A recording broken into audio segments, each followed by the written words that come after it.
Inaasahan naman ng may bahay ng natitirang nawawalang trabahador sa gumuhong basura sa Rodriguez, Rizal na matatagpuan pa ang kanyang mister.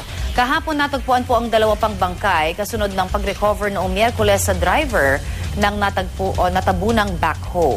May live report si Von Aquino. Von?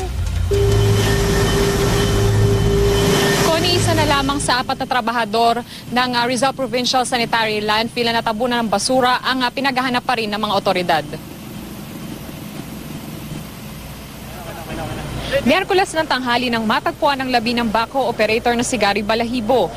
Kahapon naman natagpuan ang mga labi ng 2 pang trabahador na sina Rubideco Olog at Eddie Malano. Nasa advanced stage of decomposition na ang kanilang katawan nang matagpuan malapit sa natabunan ding backhoe. Sa ngayon ay nakaburol na sa kanilang mga tahanan ang mga labi ni Balahibo at Olog, samantalang nasa morgue pa ang labi ni Malano. Ang maintenance personnel naman na si Pablito Esto na lamang ang bukod tanging hindi pa nahanap. Ayon sa kanyang asawang si Emelita Esto, umaasa pa rin siyang matatagpuan na ang kanyang mister matapos mahanap ang 3 sa mga natabunan ng gabundok na basura. At dahil maselan niya ang kanyang pagbubuntis, mas minabuti na lamang daw niyang sa bahay na lamang maghintay ng balita tungkol sa kanyang asawa. Samantalang sa kanyang mga kapatid na niya inihabilin ang paghihintay malapit sa landfill.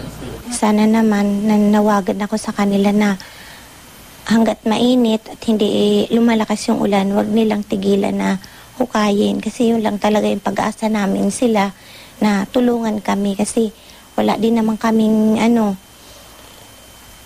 paraan kung wala sila. Kaya yun na lang hinihingi namin sana. Connie, sa ngayon ay hindi pa tayo tiyak kung nagpapatuloy ang search and retrieval operation para doon sa nag-iisa na lamang na trabahador na hindi pa nakikita na si Pablito Esto. May impormasyon kasi tayo na kahapon, alas 5 ng hapon hanggang alas 6 ay umulan daw dito at ito ay magiging mapanganib kasi sa mga rescue, mga nag-rescue kung sila ay maghuhukay doon sa bahagi ng landfill na basa dahil sa pag-ulan. Connie? Maraming salamat, Von Aquino.